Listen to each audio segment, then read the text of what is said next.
She's waiting to be accepted to enter the Zoom. Oh, Maybe I can share with her my link and then she I'm change the not name. sure. That's but when I start, maybe I can make her a panelist straight away. Maybe. Probably because or I can send it again. Let me try.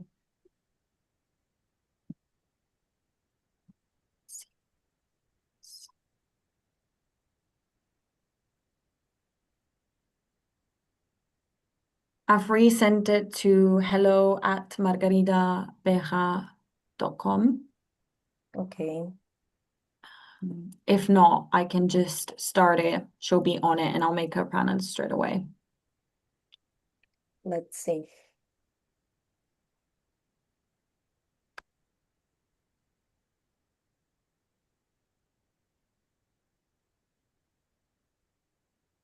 Oh, here she is. Oh, perfect.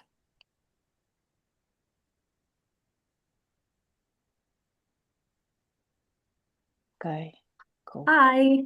Hello. Thank you for joining. Sorry, sometimes there's issues with links. That's okay. So are we having people already join? Are they on the waiting room? Okay. I'll start. Can you quickly send me just the image so then I can put on the background? Sorry, I was on the wrong link. I think I had two links. I can send you. Shall I start the webinar in the meantime and just intro? You can go off camera if you want. But Margarita, if you want, you can start without the background. It's okay, fabulous. Yes. Fabulous. So we Amazing. can start on time. Yes, it's okay. Amazing. I'm going to start the webinar then. Cool.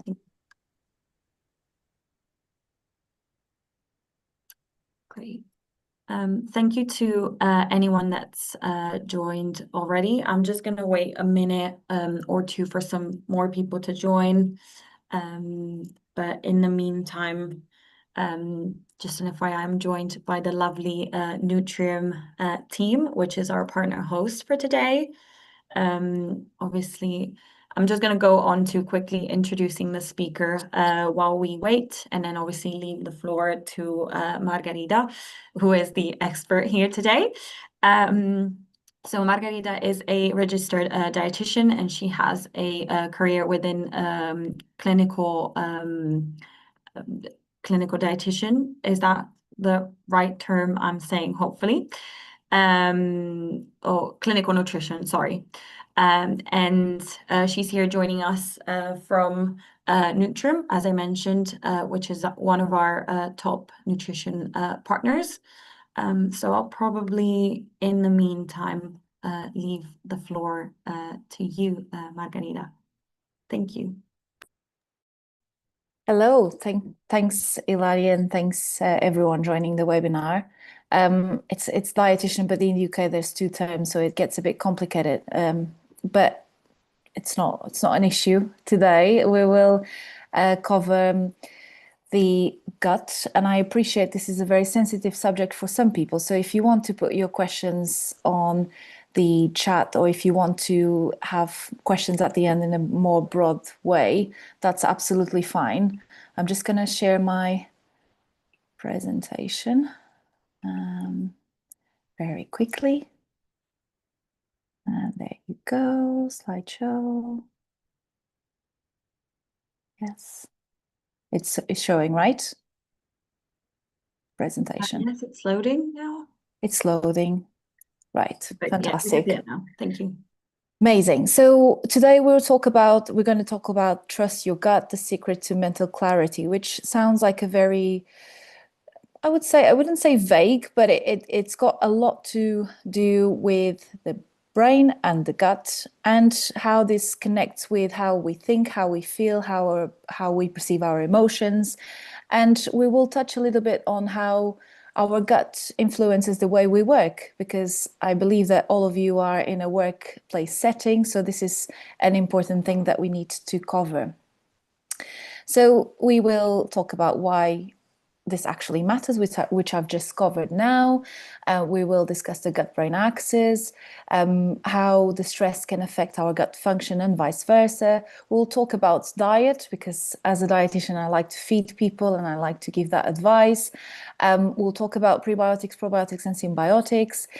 We will also cover the gut symptoms when people are taking obesity medications, which is something that it's been like coming up in my clinics quite often. So I thought it would be important to cover too. And we will also have some questions at the end and find out whether they're fiction or they're facts. And some of them are things that people ask or that are covered on social media. So when we think about mental clarity, which is the main subject of this webinar, we can think about different concepts. We can think about memory, performance, symptom control, stress management, and concentration. So let's say if we could control all of these things, we could potentially say that our performance or our ability to work is good, or maybe not, because there are other factors that contribute to our performance in work. But when we think about the way we process things, the way we work, I think these topics can kind of correlate. Starting with concentration, obviously, if we're not able to focus on what we're doing, our performance tends to be lower. And you might think, like, how does this link with gut health? Well, if you are in work, for example, and if you're experiencing a lot of gut symptoms, surely your concentration will be lower, because you will be thinking that you might need to go to the toilet, or you are in pain, and that distracts you from your actual task. Same way with memory. And when we link this to gut health, for example, we can think about deficiencies. So if I am deficient in terms of like some specific vitamins, which I'll cover, my memory might be different, or I might feel like a bit of a brain fog. That's a symptom that people often report. And stress as well, which we'll cover later, is linked to gut health too. And you might think, why are we talking about it in the workplace? Why does this really matter? Well, it matters a lot. I can tell you, like this week, I had 3 patients already that had to have accommodations in the workplace. One even said that she was given her own toilet because of her gut habits and the problems that she has. I'm not suggesting that everyone in the workplace needs to have their own toilet. I think that would be ideal. Personally, I'd love to have my own toilet, but I think that's unrealistic. But I really want to drag your attention to the fact that this can really be something that is debilitating, and it's very sensitive. Like, how would you approach this with your manager, or even if you're supervising somebody, how would you approach this when it's something so intimate? So I want to open this to a non-judgmental and a free place to talk about bowels, because that's what I do on a daily basis, but also think about it in a taboo-free, if we can. So we know that people with the disorders of the gut-brain interaction, which we previously used to say functional gut disorders, where we include IBS, so irritable bowel syndrome. I don't know if you've heard about it, but it's a very common condition. We do know, and that's what the research says, that these people miss days of work. And they often experience like lower job satisfaction, because they sometimes can't just be in work and focus on what they have to do, what they can do. It affects their creativity, their concentration, and their mental clarity, the term that we use in this webinar. And I think this is really, really important. So when we think about the gut and the brain, I like to compare that with the workplace, not being the gut, but bear with me, but its relationship with our brains. So if obviously work is a stressful place, which can be the case, and I think it's important to say that stress is a normal response. It's a physiological response. We all stress at some point. Stress does protect us, but when it comes to a certain limit, it can really affect our physical health. So if we have a stressful job, we can obviously have more emotional dysregulation, that can affect our sleep, that can affect our relationships, our mood when we get home really grumpy and want to just dump everything on our relatives and friends. But equally, if we have gut symptoms, that can equally affect our performance, as I've mentioned before. And I did touch on irritable bowel syndrome, and actually there's a lot of evidence now saying that people that have irritable bowel syndrome do have a lot of complications when it comes to being in work. And like I said before, talking about bowels is really, I mean, it's really awkward sometimes. Like, you don't go to your manager and say, yeah, well, I've reached the deadlines. Oh, by the way, I need to go to the toilet every 10 minutes. That it's not something that pops up in a conversation. I'm not normalizing it, and we'll touch on red flags, but I think it's important to stress this as well. So I've already covered that a little bit. And I think the same way that the gut is a very dynamic creature with its own personality, as I like to say with my clients and patients, I think work can be very dynamic too, whether you have deadlines or whether you work in night shifts, for example. So people that work night shifts, and I don't know if anyone in the audience works in this pattern, they tend to have more gastrointestinal symptoms and conditions. And that's something related to the circadian rhythm and the fact that people tend to eat in completely different timings. Also, that affects their sleep, which equally affects the gut, because the gut and the brain are related. So that's something to bear in mind. I see people in clinic that, for example, work in airline companies.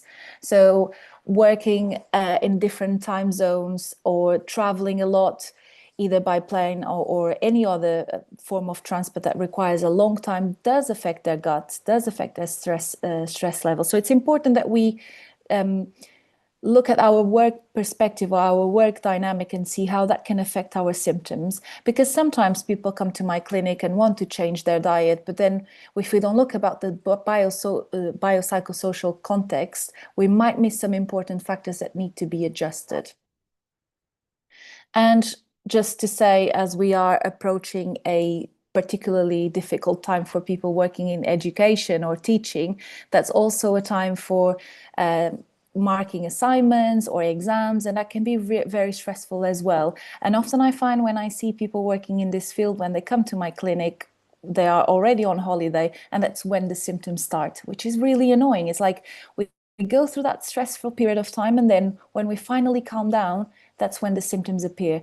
And that happens to me, for example, with migraines. When I'm like running on adrenaline, trying to see all my patients at the hospital, it's when I stop that the migraine comes, which is very, very annoying. But sometimes our body gives us this information for us to know, actually, we need to calm down and slow down. So talking about the gut-brain connection, this is a very important communication, and it's actually very complex. I like to explain this as going up a staircase and being on a call, for example. And let's say that on different floors you might have signal, and other floors you might not. So ideally you would have Wi-Fi or data or whatever, you continue, or signal, you name it, throughout the whole staircase, and you continue your call and things flow very nicely. Well, sometimes there's some floors, some guts, where the communication just isn't there. You miss the signal, and then when you get back on the call, you hear the person saying, going very quickly, like catching back with what they've said. That's often what happens in disorders of the gut-brain interaction, where this communication isn't quite so nicely done. But when things are working normally, we know that our brain communicates with our gut in a very efficient way. As if our gut has different movements, which we call the peristalsis, and that's what makes sure that everything goes down. So it's not something that we can control. We have a lot of muscles, a lot of nerves, and that's obviously all regulated by the brain. And we usually call our gut the second brain, because actually there's the whole nervous system, which is called the enteric nervous system, in our gut.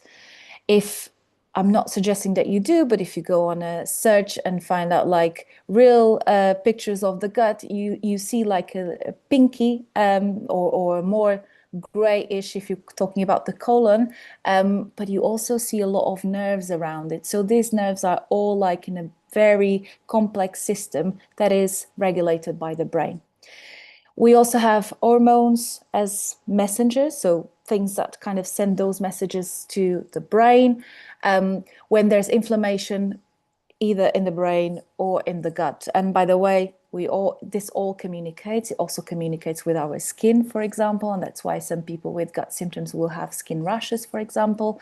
So let's say in a nutshell, and being very simplistic because I think it's important as these terms are quite complex, when something isn't right in your gut, that will send signals to your brain to kind of flag and say there's something going wrong. So if I eat something that didn't agree with me, we're not going to vomit because your gut's on its own decided that. So it's a whole communication, and your brain gives the signal that you're not feeling well, you're feeling tired, you need to vomit, or you go to the toilet. And the other communication, because this is a bidirectional communication, always also happens here. So if I'm not feeling so well, if I have an exam tomorrow and I'm particularly anxious, I might experience diarrhea, I might experience more bloating, some people experience constipation. So this all correlates. And we also have these amazing, I don't like to call it bugs, but our microbes that are in our gut microbiota, which are basically in the colon. So it's the place, it's a large bowel, we call it the large bowel, where the stools start to form and where we have a lot of friendly bacteria. And not only bacteria, we also have other type of microbes that will utilize what we haven't absorbed and will create a lot of good stuff that I will cover in a minute. But these are important factors, and this microbiota is an important key for our gut health and for some emotional dysregulation too. Right, so what is actually the microbiota? So the microbiota works in various different things, all very important. And we see when we have something called dysbiosis, so it's like something is dysregulated here, we do know that things are not going well and you will experience multisystemic symptoms. So they help us with digestion and energy. So all the things that we don't digest, including fiber, will be used as food, as substrate for our gut microbiota, which will utilize it and create really good stuff. And this good stuff could be vitamins like vitamin K and vitamin B12, although it's like a really small amount. So all the vegetarians and vegans out there, it's not because you keep a good gut health that you will not require potentially some vitamin B12 supplements. We also know that the gut microbiota is a key factor for the protection of our gut barrier. So if I have some microorganism that isn't welcomed in our gut microbiota, the organisms that are already living in our gut in a very symbiotic way, so we're happy, they're happy, they will kind of create some signals to the brain and say, oh my God, there's something going on here. Could be a gastroenteritis, it could be just something or a virus that we experience, and that's an important element too. There's also the production of short-chain fatty acids, which is basically propionate, acetate, and butyrate. I never know how to say this, so they're like big names. But basically, short-chain fatty acids are really, really important to produce some good hormones as well, including what we know being the happiness hormone called serotonin. They help to create or to be a starting point for this neurotransmitter. And also they also help handling some drug toxins and everything that we take that are not necessarily foods that need to be handled. And it's not necessarily our liver, but our gut microbiota also helps with that. It's actually way more complex than that, but I think this is the main important information that you need to know to understand it. So you might think, right, you've mentioned all these things. How do I know if my if my gut microbiota is healthy, do I need to test it? Do I need to do anything? Do I need to, I don't know, go to a doctor to check it out? We'll go there in a minute, but before, what we need to know is a healthy microbiota needs to be diverse.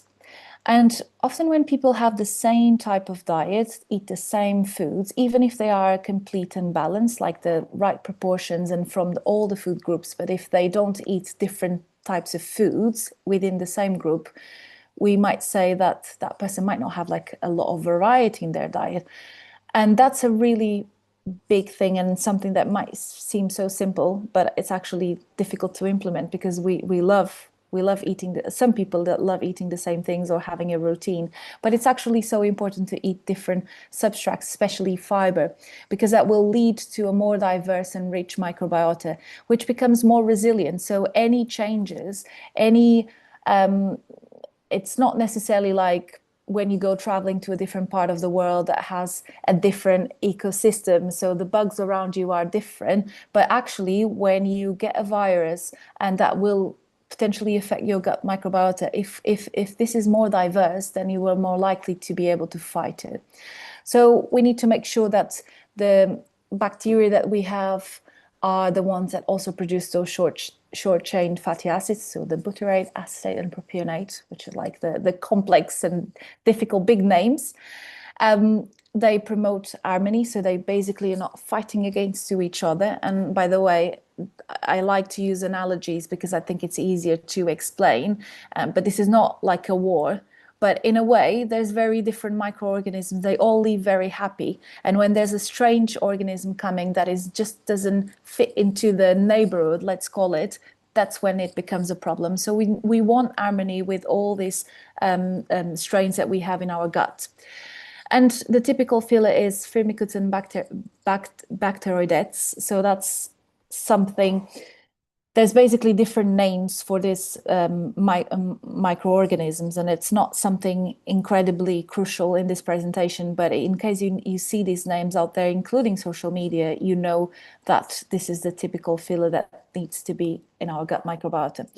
And then you think, amazing, so shall I go and get all these online tests to see what I have inside of my gut? Well, the answer, the easier answer is, yeah, why not? But actually it doesn't work like that. So we now have it available online and even in some pharmacies and healthcare facilities, those microbiota tests or microbiome tests that you can do at home. But we do know that although we know what actually constitutes a healthy microbiota in terms of concept, we don't know exactly what should be in there in terms of quantity, in terms of strains, and we all so very different. Like even twins won't have the same microbiota. So it's what we know so far is like it doesn't really matter, or it doesn't really help us to create or give us straight answers on what to do or what to change in our lifestyle by knowing exactly what's in our microbiota. Also, these tests usually are done with a stool sample, which has a lot of errors related to that. And usually we only do the gut microbiota testing when we are looking for a specific microbe, for example, C. diff, which is like a common gastroenteritis, or different parasites that we know that exist in our or can be present in our stools and create gut symptoms. That's something that your doctor can do. But the microbiota testing is only valid or relevant when people are in a research trial or there's a specific goal to do so. But we still need to know some recommendations, right? Otherwise, it's just like, yeah, that's very beautiful to say that they need to be diverse and, you know, they need to be part of that phyla, but what do I actually do in my diet? So we tend to complicate nutrition a lot, and I appreciate there's a lot of information out there that sometimes makes us feel so confused on what to eat and what not, and what we should really limit on our diet. And I always question the fact why the recommendations are always on restriction on how to limit, what to take out of our diets rather than adding. So more than like we have the limit on the left side of this presentation, but I really want to stress the fact that it's so important to have variety. So variety, trying, even if you have the same sort of dinners every day, if you try to change something, so one ingredient, especially if it comes to vegetables. So vegetables, fruits, and grains are a really good source of fiber. And we often hear about the fact that we shouldn't really cut on carbs. And by the way, I don't think that's a really good idea. But what we need to know in terms of gut health is to make sure that we have fiber in our diets. So like I said, that comes through vegetables, that comes through fruit, that comes through grains, seeds, and carbohydrates, really, something that we often restrict from our diets. So fermented foods are also really good ones. So if you like kefir, if you like sourdough bread, if you like kimchi or kombucha, they can be included too. We do know that these sort of foods can increase the diversity in our gut microbiota, so they can be very beneficial. And some people actually use it to manage some symptoms, including constipation. Plant-rich diet. We don't need to all go vegetarians or vegans. You can if you want, as long as you plan it wisely. And I think the help of a dietitian is very important. But changing slightly to a more plant-based, so having more plants in your diet is very, very important.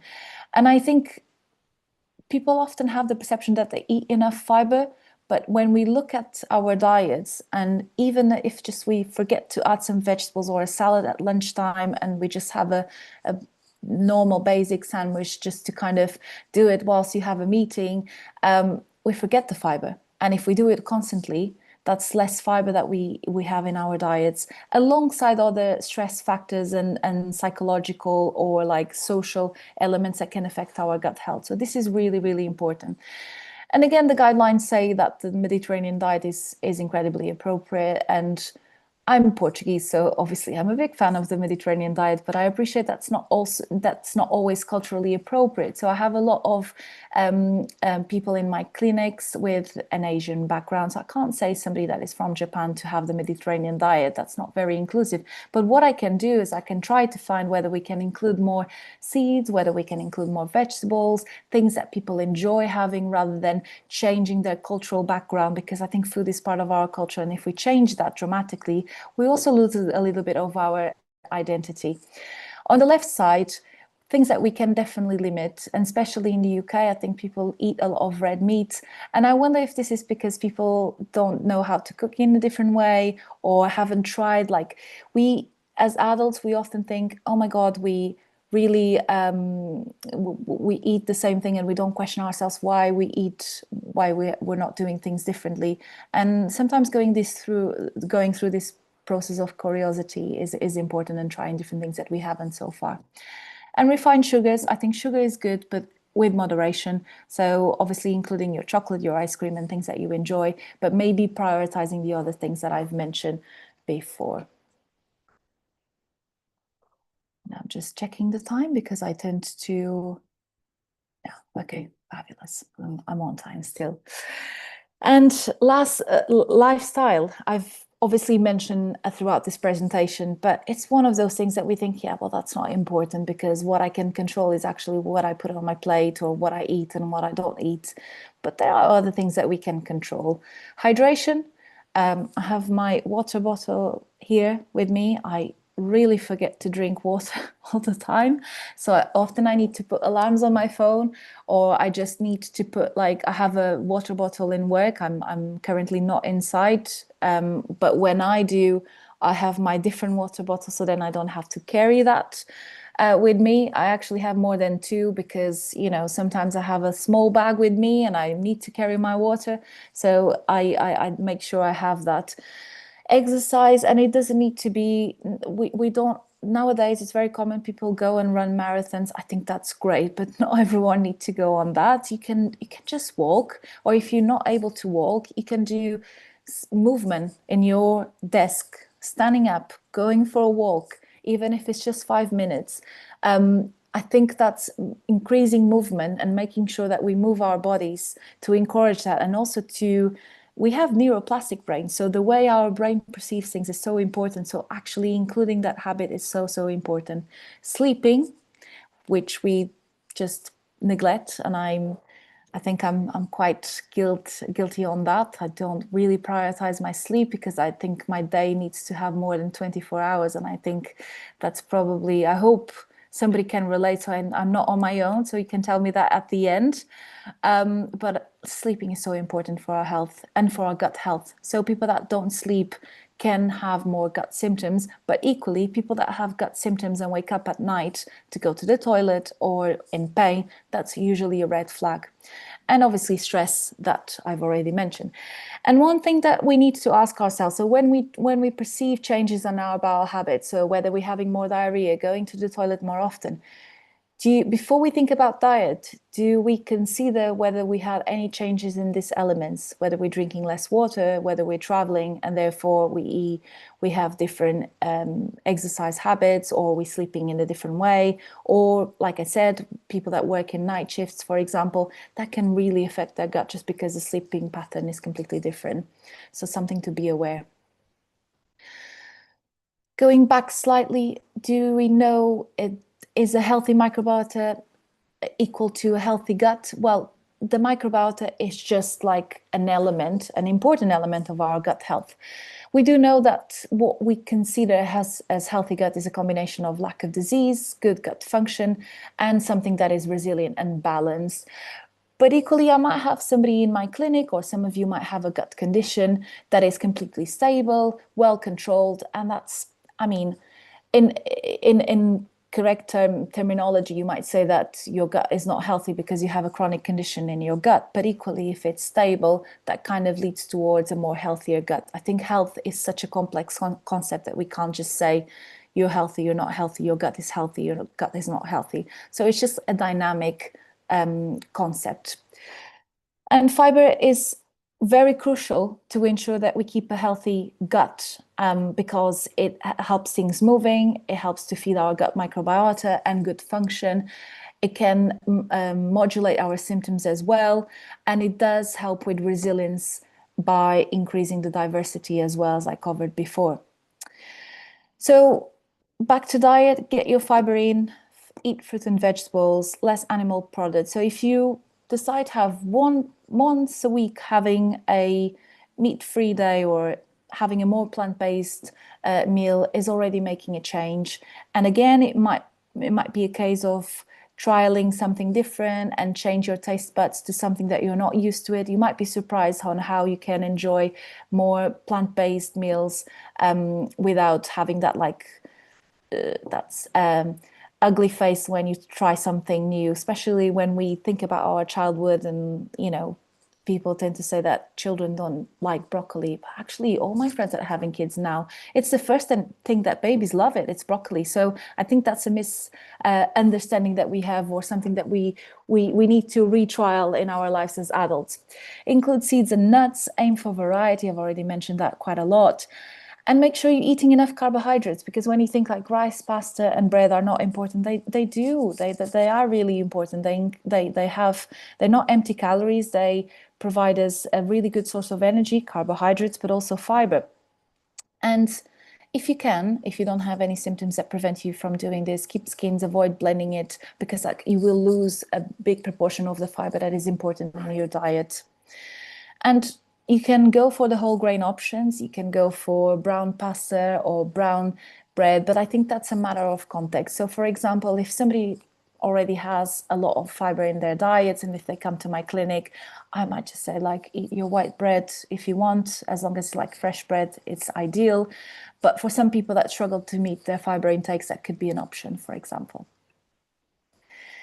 Probiotics, prebiotics, and symbiotics, that's something so crucial when we talk about mental clarity. So probiotics, prebiotics, symbiotics, and postbiotics are different things. So when we talk about probiotics, which is a big thing these days, are basically live microorganisms that we know in certain quantities and strains produce a benefit for our health.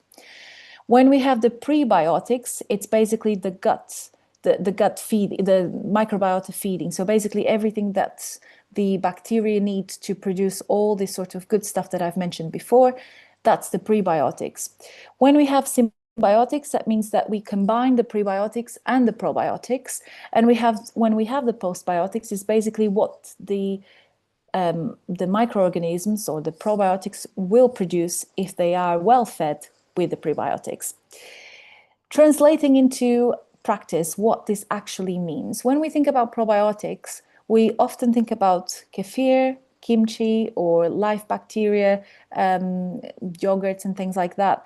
But not all of these are probiotics. Some of them are considered fermented foods. And why? Because in foods, it's very hard for us to determine how much or what type of microorganisms we have there and whether they are giving us a health benefit, right? So when we have supplements, and I'm a big advocate of food first, but when it comes to probiotics, going for a supplement is usually the better option, but that needs to have supervision from a dietitian, because not all probiotics are the same and they will lead to different symptom benefit. And also it's important that you have a reason why you're taking a probiotic, because these days we love having our cupboard full of supplements and we know that actually that might not really help. And especially if we buy a probiotic thinking that it's actually a probiotic but it's a symbiotic, we will include on that product the prebiotics as well. And the prebiotics are basically fibers, fermentable fibers. So you might think that in a supplement they are a lot more concentrated. So if you eat foods like bananas, garlic, onions, mushrooms, even wheat has a little bit of prebiotic fiber. So all these foods with fiber, we might have a more balanced intake, but when we have it in a supplement, we might have a more concentrated portion of these fibers, which can create in some people some gut symptoms. Fermented foods are still important, so they can still help us to digest food easy, in a more easy way. I know people that, for example, have kefir and they find that that's beneficial for their gut symptoms. It can help with their constipation.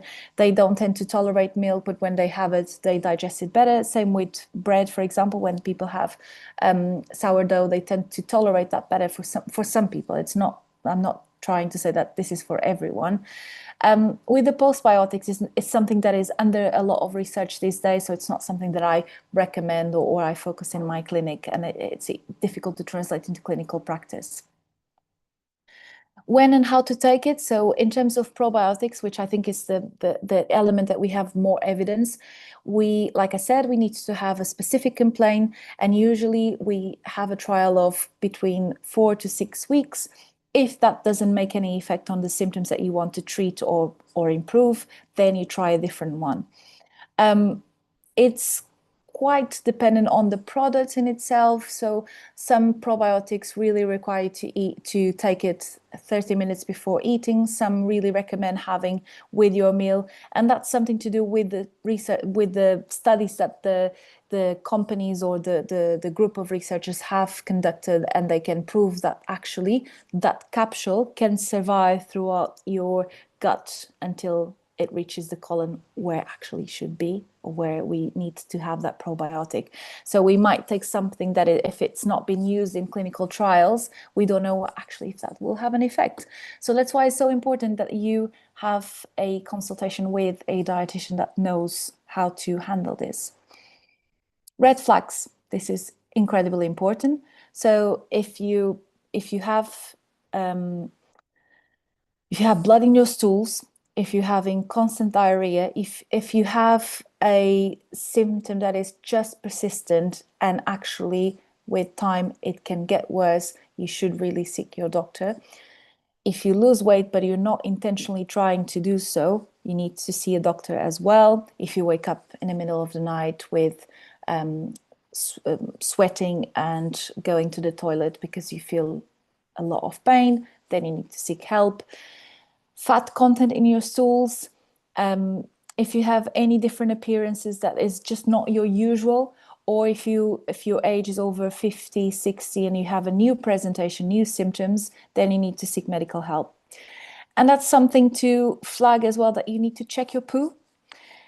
I appreciate that you might not want to look to or have a look on what you've done, but that's something that is actually really important. Sometimes I ask in clinics, so what color is your stools? Oh, I don't know. They don't really check it. you would probably need to do it. And I had an interesting conversation with a client this week who is from the Netherlands, and their toilets are very different. And I think it's the same in Germany. So the way the toilet is actually has a little bit of a flat bit where the stools basically and literally, and I apologize if you're having your lunch now, but this is important to mention, where the stools stay there. So it's easier for people to look what they've done and spot any changes. And that's so important. We're getting to the end of the presentation. Hopefully you have loads of different questions, but if not, that's okay, because I'll have some for you, which you absolutely don't have to answer about your bowel habits. That's not what I'm meant to ask, but you can if you want to. So we also hear a lot of different supplements, and I'm not going through each of them. You're welcome to ask questions in the end if you feel like this is something important for you. The ones I'd like to highlight, psyllium husk is a very good one, especially with people suffering from constipation. It's in the UK is actually used in, I'm realizing I say actually like 1,000 times in this presentation. It's in Portuguese, I have an equivalent, but I'm just being aware of that.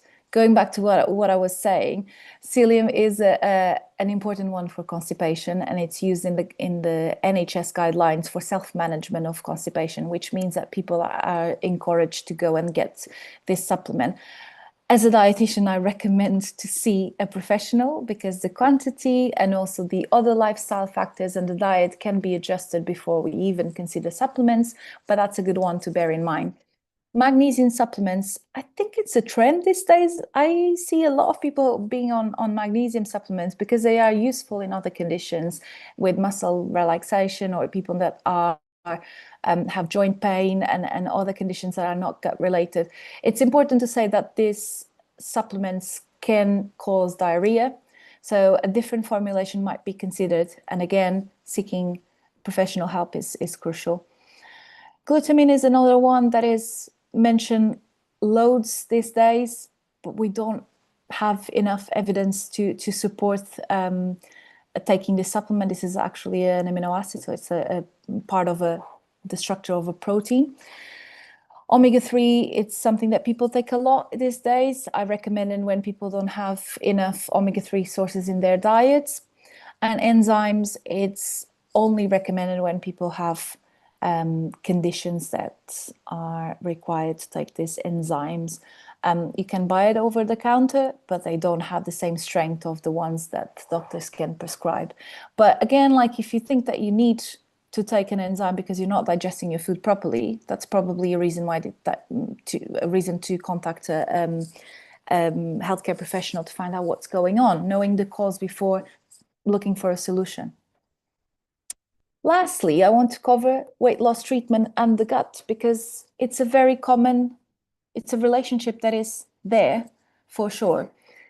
By all means, I'm talking about the GLP-1 medication. So I think we all know what we were talking about. Basically, if we want to mention the names, and I'm only mentioning the names of the brands and the names that they are sold, just because it's easier for you guys to spot it. But when we talk about Ozempic, Mounjaro, and so on, so that's the sort of drugs I'm thinking about and I'm covering now. The main point of these drugs, not only, but primarily, they slow your gastric emptying. So how fast food goes from your stomach to your gut. So the overall transit tends to be slower. And one side effect is often constipation. Now, when you have constipation, and considering that you have a slow gastric emptying, you can also experience vomit and nausea. And one thing I want to say, and I hope this is really clear, this shouldn't be a long-term thing. So it's actually an adverse effect. So if you continue experiencing vomiting and nausea, you need to go back to the clinician that prescribed this and see a dietitian. I think people always relate weight loss medications and a dietitian with like enhancing their benefits and weight loss.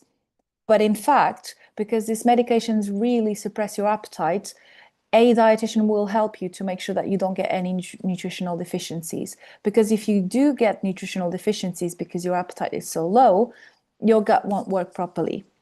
Another side effect that can happen too is diarrhea. It's not as common, but basically by reducing the transit or slowing the transit, the gut transit, some foods are not digested properly, and therefore people have diarrhea or loose stools with undigested food. Equally, because this signals and how quick the food goes from your stomach to your small bowel, the pancreatic enzymes and the other hormones that are involved in our digestion might not meet the food in the right timing. So things like undigested fat is really common. And in that case, we need to action and treat it, because as much as we want people to lose weight, we don't want them to become deficient in vitamin A, vitamin E, vitamin K, and D. And lastly, these drugs do affect brain signaling. So the whole gut-brain axis is on stage as a main character here as well. So bearing this in mind and not going into very specific recommendations, I just wanted to say that if you are on these medications, it's really, really important that you see a dietitian, and you can absolutely minimize the risks of becoming malnourished, but also improve your gut symptoms whilst taking it. Right, we'll go to some questions for you, and just checking the time. I think I'm on time. I didn't check the chat. Just checking if anyone asked any questions. But I'm going to keep the chat next to, like, on my high side, so then if you want to answer, you can. If not, that's okay. So I didn't cover this, but it's just to assess whether you know this or not and raise some awareness. Does the menstrual cycle affect the gut health? Is that a fact or a fiction? Somebody said it's a fact. Fact. I wonder if facts. Okay, fabulous. I wonder if this is all people that have a menstrual cycle, but might not be the case. It's in fact, go on, a fact. And sorry for the repetition, but basically we do know that the menstrual cycle, especially when people have their periods, it is an inflammatory response. It's a physiological one, but it does affect hormonal signaling, and people have all sorts of gut symptoms throughout their menstrual cycle. The relationship is not very clear, but I do see a lot of people that experience diarrhea whilst having their period, or periods of constipation before that and after that. So if that's your case, I would recommend, again, monitoring your menstrual cycle, but also seeing a dietitian to see if diet can play a role on that. So intolerance tests are helpful to guide your diet, fact or fiction? Somebody asking what's considered as healthy bowel movement. That's a very important question. We'll cover that in a minute. Somebody said that this is a fact. Everyone says it's a fact. I don't know whether everyone has done this. Fact, but my dietitian didn't agree and said fiction. I think your dietitian is right. It's a fiction. But hang on. You didn't see. Hang on, sorry, it's a fiction. And why is that a fiction? Like, you're probably thinking, oh my God, I've spent £300 or 200 euros or whatever you spend, not online once. Actually, the person that is saying this, none of them are accurate, in fact, because the only intolerance tests that we know. What about lactose and celiac tests, though? We'll get there. So the only one that we have evidence for is lactose intolerance, and we also have tests for fructose intolerance. But fructose, we all are a little bit intolerant. And by saying this, I'm not telling you guys to stop having fruit or vegetables. I'm saying that the absorption of fructose in our gut, which is a naturally occurring sugar, is limited by the quantity of glucose and the quantity of fructose that we eat. And it's not something that you need to count, but it probably explains why. I'll give you my example. When I go to Portugal in the summer and it's very hot, when my parents ask what I want to eat, I say melon, because that's what I miss the most. And they bring like a big melon. And then I don't eat a slice. I eat like half of the lemon, the lemon, not lemon, melon, or even the whole melon if I'm like, it's a very hot day. And then I get really bloated. And, it's not surprising. And I don't need to have a gut condition for that. So all the other intolerance tests, especially the ones that are done like blood tests and testing your gut microbiota, they actually will test whether you've been exposed to the diet, to those elements in your diet.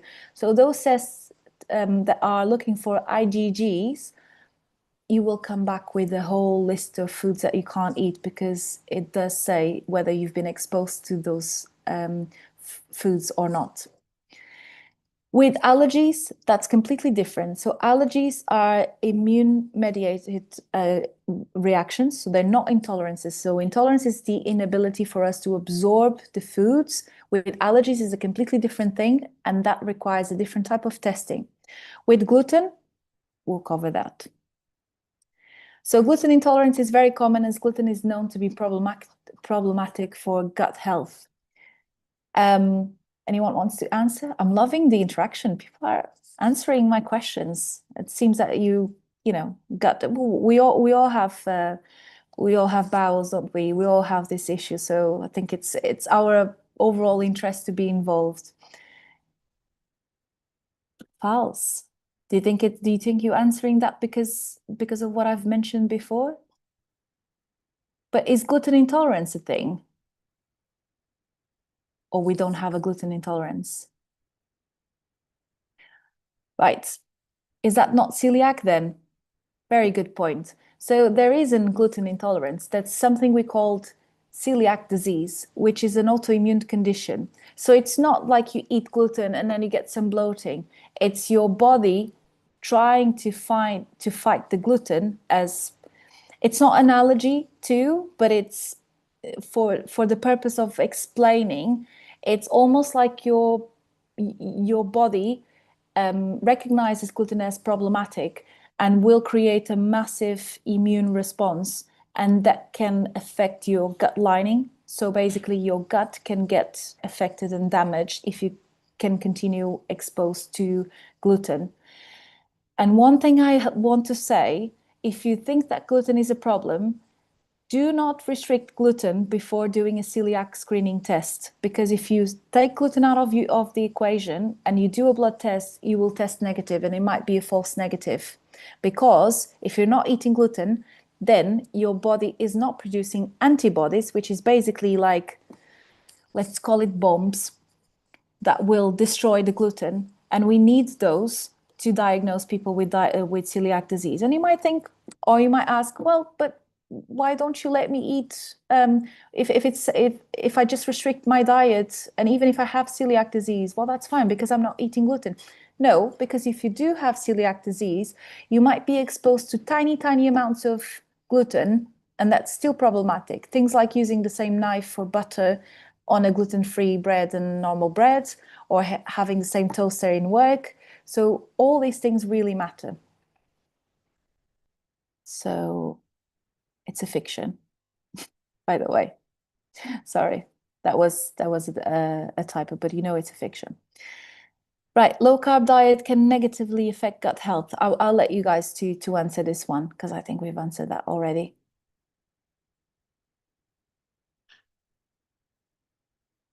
Amazing. Yeah, it's a fact. Where is the fiber? And why is he saying fiction? It doesn't really matter. Well, you listen what I say. It's something that was not so, was probably sleep deprived when I was finalizing the presentation. So I do apologize. But it's clear when you see the recording or people in the audience that this is a fact. Lastly, and before I let you put some questions or I answer some questions on the chat, if we still have time, I just want to talk about Nutrium Care because I've mentioned a lot seeing a dietitian during this presentation, and you might think, right, well, where do I find a dietitian, and can I afford a dietitian, and how do I find a dietitian that can help me with this, all these conditions that I've just mentioned, or to improve my diet in that respect? So you all have access to Nutrium Care. Ilaria has posted on the chat how you can access through WellHub. And basically you can open the app and select Nutrium. And I know a lot of people have the WellHub app, but they don't know that they have access to nutrition appointments for free. So obviously you need to check what's your membership, and Ilaria is here, but as well as my Nutrium colleagues. So if you have any questions, you have ways on the app to contact us and get your questions answered. But basically you can book an appointment for free and have that follow-up as well, as part of your benefits in being in your workplace. So we've talked a lot about symptoms and workplace, so that's something that actually, rather than showing the problems, we're offering solutions as well. I am proudly part of this network, so if you want to book an appointment with me, I'm very happy that you do so. There's also other lovely colleagues that cover different areas, so it's very nice because you can select what your problem is and see which professional can be more qualified to help you with that. And lastly, you have a download, you can download the ebook that we prepared for you with some gut-friendly recipes, which hopefully will help you to have a more diverse diet and improve your gut health. And I think that's all from me.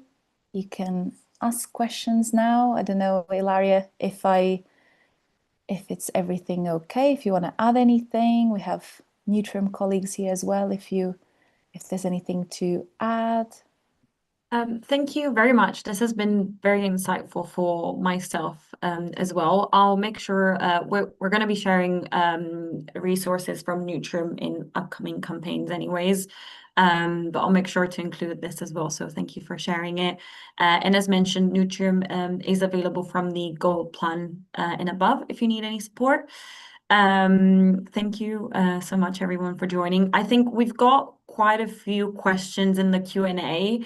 And I know we're almost at time. So what I can do, I've screenshotted everything, saved all the questions. If you're happy to, Margarita, I'll share them with you. And then everyone that joined, I'll make sure to email the answer to you, just because there's quite a few. So I want to be fair to everyone and make sure everyone gets an answer. So thank you very much for being here today. And thank you so much to everyone that joined. Yes, Natalie, I have a way of reaching everyone that RSVP'd. So once I get the responses from Margarita, I'll share them with everyone. And thanks for the questions. It's really good. It's really fulfilling to get lots of questions, and it means not only it's good for me, but it's good for you that you are interested in the subject. So well done for participating. I think that's great. Thank you so much. Thank you. So yeah, I'll do that just because at least everyone can get an answer to their questions as well.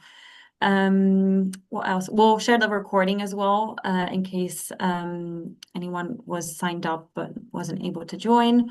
And yeah, this has been really great. So thank you so much for joining us today, Margarita. Thank you. And yeah, have a lovely rest of the day.